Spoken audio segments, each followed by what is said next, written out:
ما حدث أولا هو جريمة مكتملة الأركان من طرف النظام الجزائري، لأن هؤلاء ليسوا ضحايا الحرائق تحدث في بلدان عديدة، ولكن في كل سنة الأعداد الهائلة من الضحايا نسمع بها إلا في الجزائر صراحة، ليس في بلدان أخرى، لأنه ليس هناك إمكانية توفر، لأنه النظام يعني في كل مرة، رغم أنه منذ 3 سنوات ونفس السيناريو يتكرر.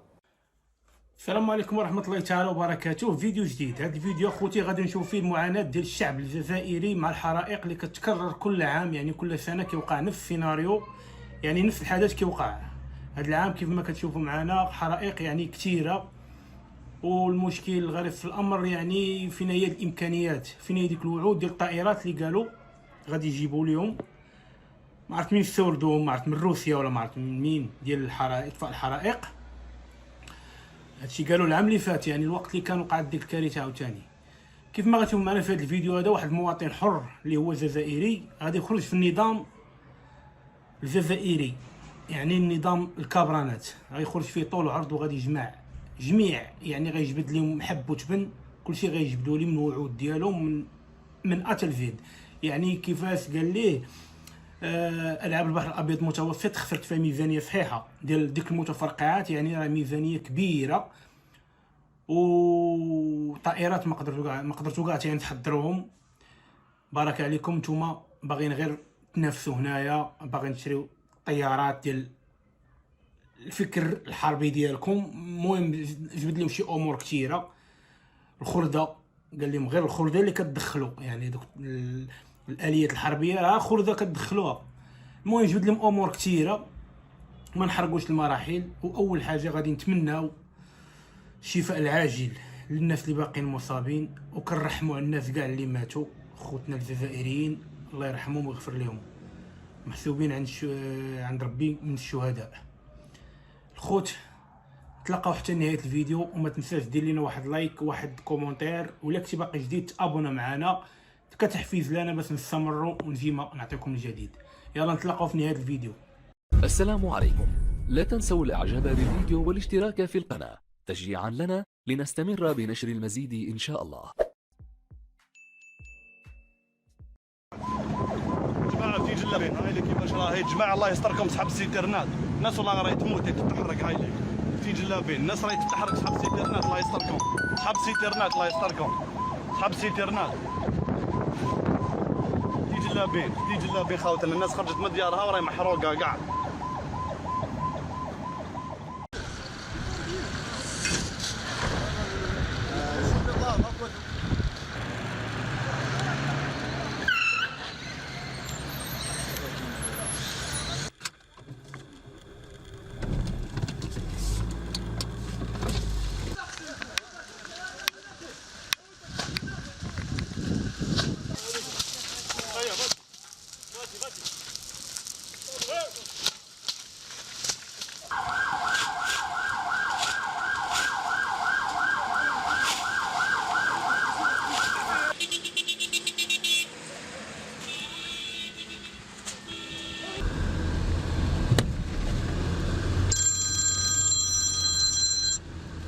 Oui.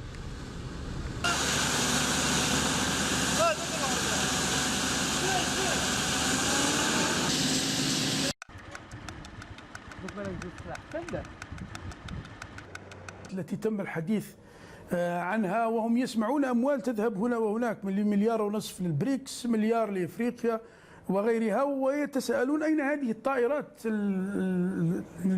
المعدة فعلا لإطفاء الحرائق مع هذه الفواجع التي تعرفها الجزائر الآن. سلام الله عليكم، شكرا على الاستضافة الطيبة. رحمة الله على كل الضحايا، ونعزي العائلات ونعزي أنفسنا، لأنه هذه هي كل سنة أبناء الجزائر يتساقطون بالعشرات.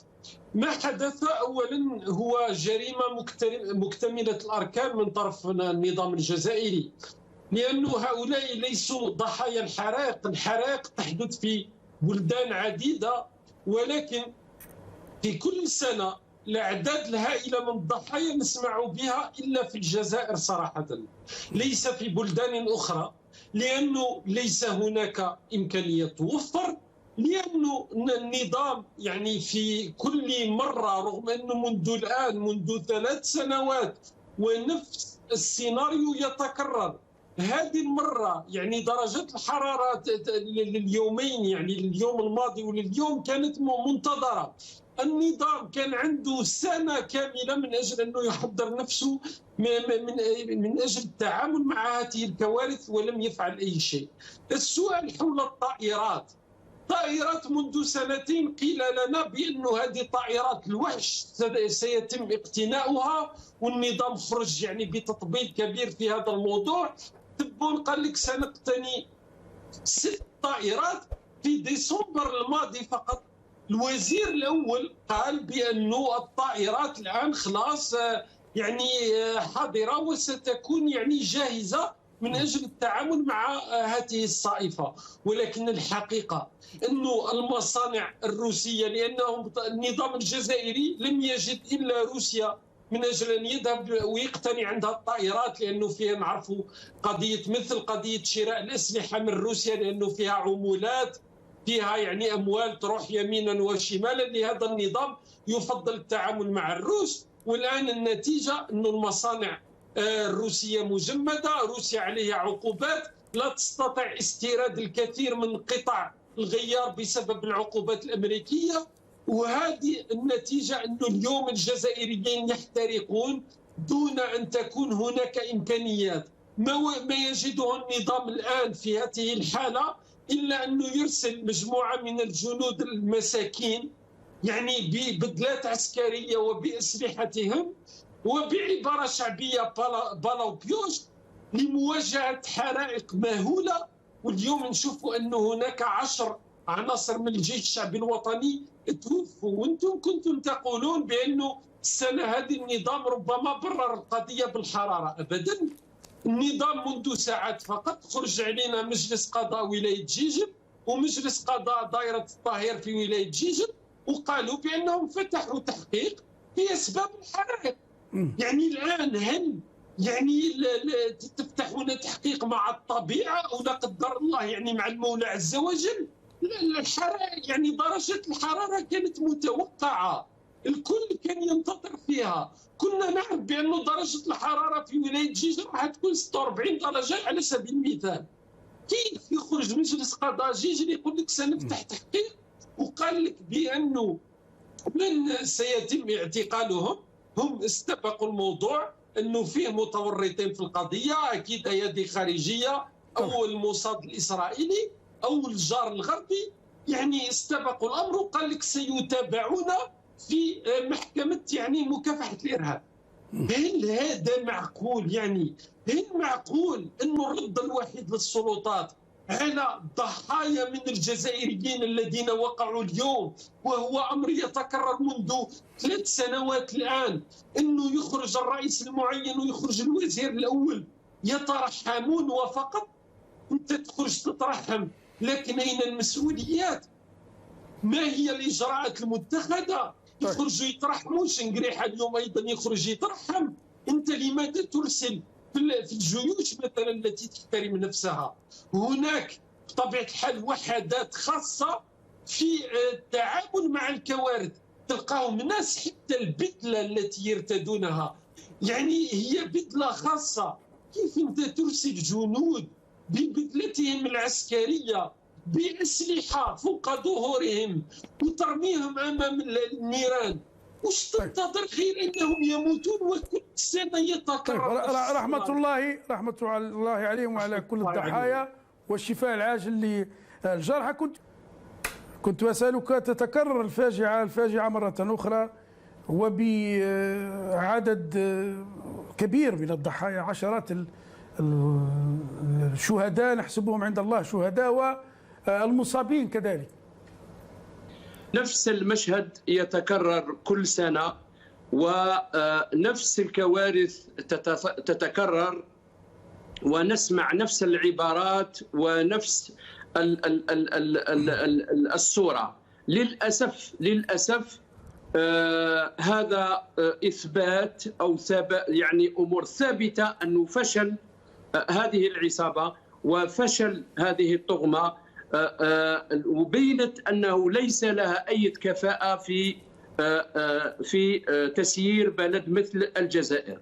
الحرائق كنا تكلمنا عليها في العديد من المرات، سبب إشعال الحرائق كنا تكلمنا عليها، الحلول أو مكافحة الحرائق كذلك كنا تكلمنا عليها، وكنا أعطينا حتى الصورة وأعطينا الحلول في العديد من المرات.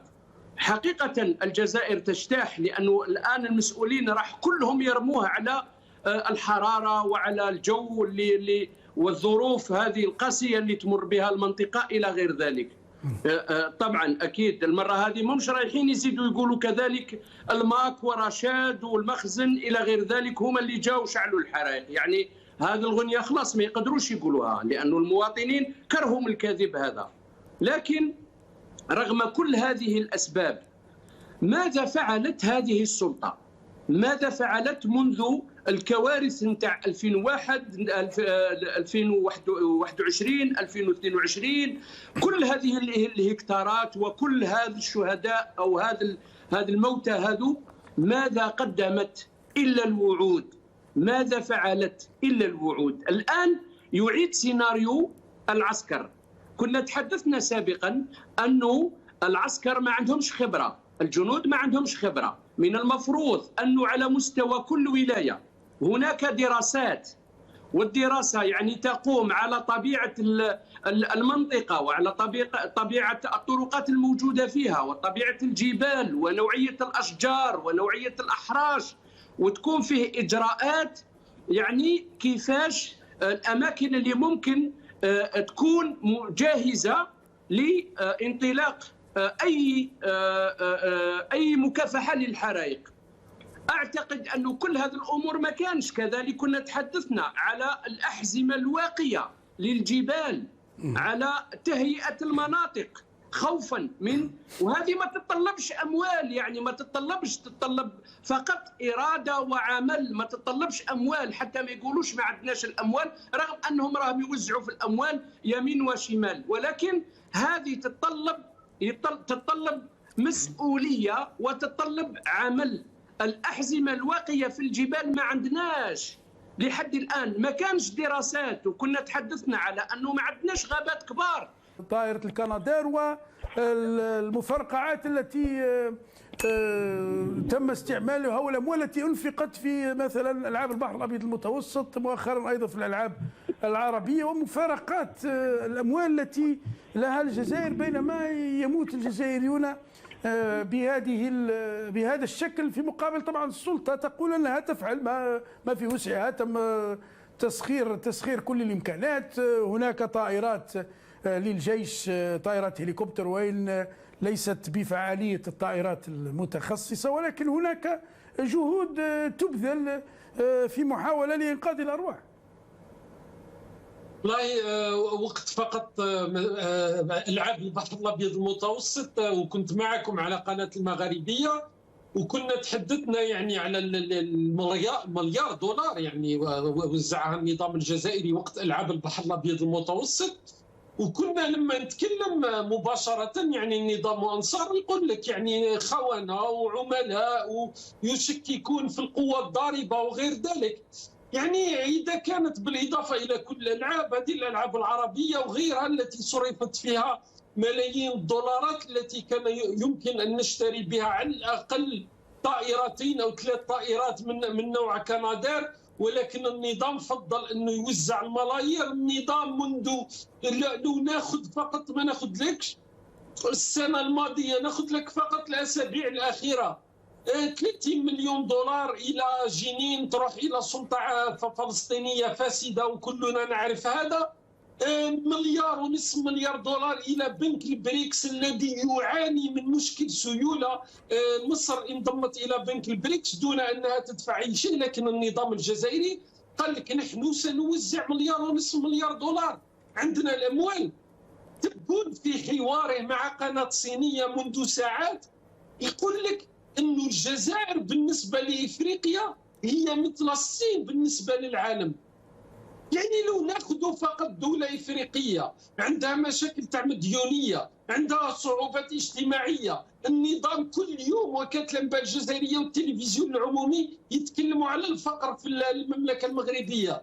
لماذا هذا البلد اللي يعاني من فساد على الأقل تمكنوا من تكوين أسطول من طائرات الكنادير؟ السنة الماضية فقط في 2022 اقتنوا 3 طائرات. إذا كيف هم استطاعوا اقتناء 3 طائرات وانتم تقولوا الفساد؟ طيب. وكيف انه القوة الضاربة على قول الرئيس المعين تبون وقال من يعني احنا فقط الجزائريين نشكوا في القدرات تاعنا وحنا قوة ضاربة. شنقريحة القوة الإقليمية. شنقريحة بالمناسبة كان في معرض في قصر المعارض قبل سنة إن لم تخني الذاكرة، ومع السفيرة الأمريكية شركة أمريكية هناك، وطلب طائرات حرائق لوكهيد مارتن الشركة الأمريكية. نتابع هذا الفيديو الذي ما زال يذكره هو واستعاده حتى الجزائريون على مواقع التواصل الاجتماعي. أتمنى إذا كان ممكن يديروا لنا عرض على الطائرات لإطفاء النيران. Si on peut avoir une offre concernant, c'est très urgent, مستعجل جدا. يكون عندنا عرض une offre pour des canadairs, des avions pour éteindre les incendies. Ah oui. Oui. Ça c'est très important, bien sûr. Si vous avez des avions disponibles actuellement, on peut acheter tout de suite. Sinon au moins on peut louer. نفضل احنا طائرات اللي يعني متعودة على إطفاء الحرائق. والسي 130 بتستخدم في كاليفورنيا وفي أماكن كثيرة، وبالأخص طائرات اللي تستعمل مياه البحر، مش ماريتيم، مش مياه العذبة. طبعا الزملاء ذكروني هذا تبون ولا شنقريحة طبعا أمس كان يتحدث عن الجزائر القوة الصاعدة والتي تمشي بخطى ثابتة بقيادة تبون نحو القمة، بل الرياضة مراد تشيكو. طبعا هذا الفيديو قبل 2 وتبون كأنه ذهب يتسوق في السوق بحثا عن طائرات إطفاء حرائق، والطائرات لحد الساعة ما زال الجزائر وين هذه الطائرات التي وعدوا بها، رغم أنه كان هناك حديث أنه حتى طائرة روسية المفروض على الأقل كانت جاهزة. ولماذا دول أخرى تلجأ إلى شراء مثلا طائرات مستعملة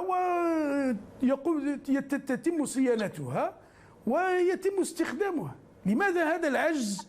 أم كيف يمكن تسمية هذا؟ يعني لا يمكن تسميته ربما بأسامي أخرى. السلطة في المقابل تقول مستحيل أن تكون مقصرة هكذا، هي تفعل ما تستطيع للقضاء على هذه الحرائق بكل إمكانات. لنبدأ من آخر جملة أخي جمال قلتها، هي تقول أنا ما رانيش مقصرة. إذا كان هذا كل ما استطاعت أن تقوم به، هذه يعني سلطة ليست لها كفاءة ولا تستطيع قيادة بلد مثل الجزائر. الجزائر راهي بحجمها وبكبرها تستهل قيادة واعية، قيادة ذو كفاءة، قيادة اللي تقدر ترفد من الشأن تاعها وتوصلها والروحة الشعب الجزائري. أنا الآن واش راح نقول؟ ربما سوف يقتنون، يعني هما ما كانتش عندهم إرادة للاقتناء. هذه كلها كانت مفرقعات إعلامية باش يجيبوا شوية ذباب ويديوا شوية تعاطف من عند بعض المواطنين اللي للأسف راهم بداو يفيقوا الآن. لكن أنا أعتقد أنه سوف تقتني الجزائر طائرات في أقرب وقت، ولكن سوف هذا تحت الضغط الشعبي اللي راهو حاصل عليهم الآن، لأنه الآن الشعب مش رايح يسكت. بعد المرة الثالثة والرابعة كل مرة ضحايا، إذا المرة هذه الشعب مش راح يسكت. الجزائر رايحة تقتني طائرة أو طائرتين وتريد أو أعتقد أنها سوف تستعملها في الانتخابات الجاية، يعني راح تروج بها للانتخابات. وهذه هي إلى هنا خوتي كتكون نهاية الفيديو. كنتمنى الشفاء العاجل الناس اللي مصابين، والله يرحم كاع الناس اللي توفاو، الله يرحمهم، محسوبين عند الله شهداء. هادشي اللي غادي نقولوا. كنعزيو خوتنا الجزائريين، والله يلطف بهم. هادشي اللي غادي نقولوا. كيف ما شفتوا في الفيديو، يعني الوعود الكاذبه ديال النظام كابرانات، يعني وعود في وعود بلا فائده. كيف ما شفتوا معنا يعني جميع الامور. اش غادي نقول لكم؟ الله يلطف بهم، والله يجعل عليهم بردا وسلامه. خوتي نتلاقاو في فيديو جديد، واللي ما مابونيش يتابونا معنا، وما تنساش دير لايك للفيديو كتحفيز لنا باش نستمروا ديما نعطيكم الجديد. الى حلقه مقبله ان شاء الله. السلام عليكم.